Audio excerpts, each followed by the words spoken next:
ইরানের সঙ্গে যুদ্ধবিরতির চুক্তি করার জন্য দেশটিকে 15 দফা আলোচনার প্রস্তাব দিয়েছিলেন মার্কিন প্রেসিডেন্ট ডোনাল্ড ট্রাম্প। এরপরই জানা গেল সেই প্রস্তাব সম্পূর্ণ প্রত্যাখ্যান করে ছুঁড়ে ফেলেছে আয়াতুল্লাহ মোস্তফা খামেনির দেশ।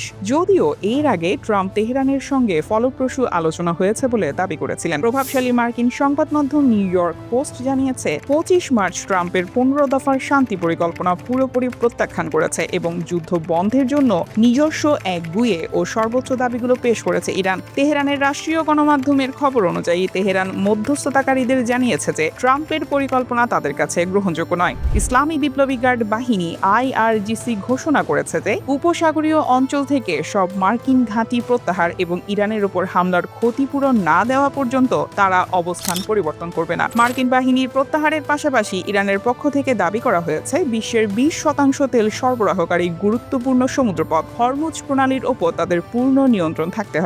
এই পরিবর্তনের ফলে মিশর যেভাবে সুয়েজ খাল থেকে শুল্ক আদায় করে, ইরানও সেভাবে এই পথ দিয়ে যাতায়াতকারী জাহাজগুলো থেকে টোল সংগ্রহ করবে। তেহরানের এই দাবিগুলোর মধ্যে আরও রয়েছে ইরানের ওপর থেকে সব নিষেধাজ্ঞা তুলে নেওয়া এবং একটি নতুন আয়ের উৎস নিশ্চিত করা। এছাড়া ইরান এই যুদ্ধের স্থায়ী সমাপ্তির পাশাপাশি লেবাননে হিজবুল্লাহর বিরুদ্ধে ইসরায়েলের সামরিক অভিযান বন্ধের দাবি জানিয়েছে। এই দাবিতে পরমাণু কর্মসূচির কথা উল্লেখ না করা হলেও বলা হয়েছে যে ইরানকে তার ক্ষেপণাস্ত্র কর্মসূচি বজায় রাখবে এবং এ বিষয়ে কোনো আলোচনা চলবে না। ওয়াল স্ট্রিট জার্নালের প্রতিবেদন অনুযায়ী একজন মার্কিন কর্মকর্তা ইরানের এই দাবিগুলোকে অবাস্তব বলে অভিহিত করেছেন।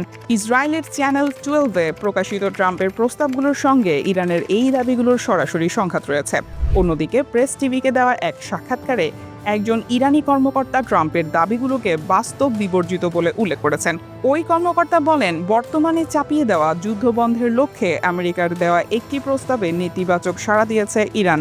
এই যুদ্ধ তখনই শেষ হবে যখন ইরান তা শেষ করার সিদ্ধান্ত নেবে। মার্কিন প্রেসিডেন্ট ডোনাল্ড ট্রাম্প যখন এর সমাপ্তি কল্পনা করবেন তখন নয়। এর আগে ইরান জানায় IRGC 80তম দফায় ইসরায়েল এবং উপসাগরীয় দেশগুলোতে মার্কিন স্থাপনায় আবারও জোরালো হামলা চালিয়েছে। ভূমধ্যসাগর উপকূলে হাদেরায় অবস্থিত ইসরায়েলের অন্যতম বৃহৎ বিদ্যুৎ স্থাপনায় ক্ষেপণাস্ত্র দিয়ে আঘাত হানার কথা জানিয়েছে ইরান। হামলার পর সেখান থেকে কুণ্ডলি পাকিয়ে ধোঁয়া ওঠার একটি ভিডিও যাচাই করে নিশ্চিত হয়েছে BBC। এছাড়া ইসরায়েলের গোয়েন্দা স্থাপনা সহ আরও বেশ কিছু স্পর্শকাতর লক্ষ্যবস্তুতে আঘাত হানার কথা জানিয়েছে IRGC।